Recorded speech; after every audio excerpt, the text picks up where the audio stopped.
رکھا ہے.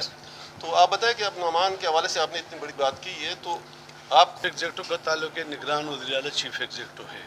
میں چونکہ ایک عوامی شخص ہوں تو اس لیے آج دیکھوں میں مردان میں 5-6 جگہ گیا. چونکہ ہم نے کل یہاں سے جب اتریں گے تو پھر ہم ان عوام کے پاس آئیں گے اور ہمارے جو نگران وزیر اعلیٰ صاحب ہے وہ آئین اور قانون کی پاسداری کرتے ہیں. وہ کہتے ہیں کہ مجھے جو نگران گورنمنٹ ملی ہے اس میں یہ ہے کہ ڈے ٹو ڈے افیئر میں وہ کر رہا ہوں تو ٹھیک ہے وہ اپنی جگہ. اور آپ نہیں کر رہے ہیں؟ نہیں، میں تو چونکہ نگران نہیں ہوں نا تو میں تو کر رہا ہوں کہ عوام کے جس طرح یہاں پہ اب آیا تو آپ کے جذبات اور احساسات سنے تو جا کے اس پہ کچھ کروں گا. اسی طرح باقی دوستوں نے کہا کہ باقی صوبوں میں فنڈ جاری ہوتے ترقیاتی کام بھی ہوتے ہیں اور وہ بھی یہ کہتے ہیں کہ وہ پنجابی نگران گورنمنٹ ہے.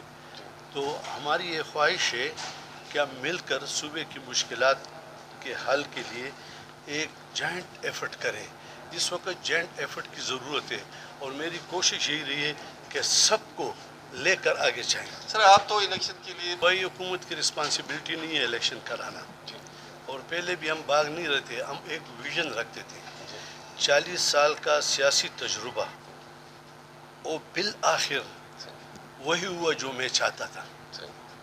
اور سپریم کورٹ آف پاکستان کے آخری جو ان کے آبزرویشن تھے انہوں نے یہ کہہ دیا کہ ملک میں ایک دن الیکشن بہتری ہے. ہم نے یہ کہا تھا کہ ایک دن الیکشن کرو. اگر ہم کے پی میں ایک دن پنجاب میں دوسرے دن اور پھر قومی اسمبلی کا الگ الیکشن کریں گے اس سے انارکی پھیلے گی.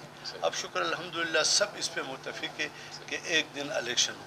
اب چونکہ نیشنل اسمبلی نے قانون بھی پاس کر لیا کہ اب الیکشن کا ڈیٹ اور کب الیکشن کرنا ہے یہ الیکشن کمیشن کی ذمہ داری ہے. اب نہ گورنر کی ذمہ داری ہے اور نہ سپریم کورٹ کی نہ عدالتوں کی. تو چونکہ وہ ایک آئینی ادارہ ہے وہ آئین اور قانون کو دیکھ کر اب جب بھی الیکشن ہوں گے ملک میں ایک دن صوبائی حکومت کی الیکشن کمیشن اعلان کر دے گا کہ اب فلانے دن الیکشن ہوگا تو اس کو جو ریکوائرمنٹ ہوگی وہ صوبائی حکومت کو یا کنسرن ڈپارٹمنٹ کو کہے گا کہ ہمیں اتنے ٹیچر چاہیے اتنے پریزائڈنگ آفیسر چاہیے تو وہ پروونشل گورنمنٹ مہیا کرے گا. اسکولوں کی چھٹیاں بھی ہو گئی ہے اور میرے خیال میں آدھا سال بھی گزر گیا ہے لیکن یہاں پر گورنمنٹ اسکول کے بچے ہیں ان کو کتابیں بھی تک نہیں. کتابوں پر دیکھو پرسوں ہم نے ایک بہت بڑی میٹنگ کی ہے اور انشاءاللہ تعالیٰ اور ان کو چلیں گے 10 ارب روپے کی کتابیں اس سال یہ تقسیم کریں گے. کمپلیکس آئے ہیں. بسم اللہ الرحمن الرحیم. سب سے پہلے تو میں جو گزشتہ رات واقع ہوا تھا جس میں ہمارے ڈی ایس پی شدید زخمی ہو گئے ہیں ہاسپٹل میں زیر علاج ہے ان کے بیمار پرسی کے لیے آئے ہیں کیونکہ اس نے نیشن قوم ملک صوبے علاقے کے تحفظ کے لیے وہ ڈیوٹی دے رہے تھے. دوران ڈیوٹی ان پہ اٹیک کیا گیا شدید زخمی ہے. اس کے علاج کے لیے ہم نے کہا کہ جو بھی مشکلات ہیں یا اس کو کسی دوسری جگہ پہ اگر شفٹ کرنا ضروری ہے تو انشاءاللہ تعالیٰ آپ ہمیں بتائیں ہم فوری طور پر احکامات جاری کریں گے. نگران وزیر اعلیٰ صاحب سے بھی ریکویسٹ کریں گے کہ وہ ان کی جو مشکلات ہیں ختم. جہاں تک آپ نے دوسری جو اس میں کوئی شک نہیں ہے کہ پشاور کے بعد مردان دوسرا بڑا ضلع ہے. اب ہمیں پتہ نہیں علم ہے کہ انہوں نے پرامشر گورنمنٹ کو اپنی سفارشات بھیجی ہے یہاں پہ جس چیز کی ضرورت ہے وہ بھیجی ہے یا نہیں بھیجی. اگر بھیجی ہے تو مجھے کاپی کر لیں انشاءاللہ تعالیٰ. میں انفراسٹرکچر جو ہے اس کا تیار ہے بس مجھے اور جو مشین ہے اس کی پروکیورمنٹ ہو چکی ہے وہ پروسیس میں ہے. ٹھیک ہے.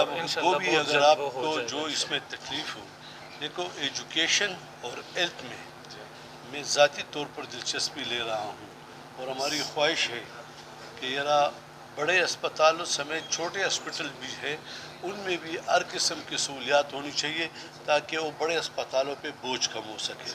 تو آپ نے جس چیز کی نشاندہی کی میں خود بھی ان سے پوچھ لوں گا اور ان کو بھی ہدایت کرتا ہوں کہ آپ پروونشل گورنمنٹ کو اور ہمیں یہ لکھ کے بھیج دیں اگر اس میں جو بھی کمی ہے. ابھی فیڈرل گورنمنٹ نے اس کے لیے اپروول دی ہے. جو میڈیسن ہے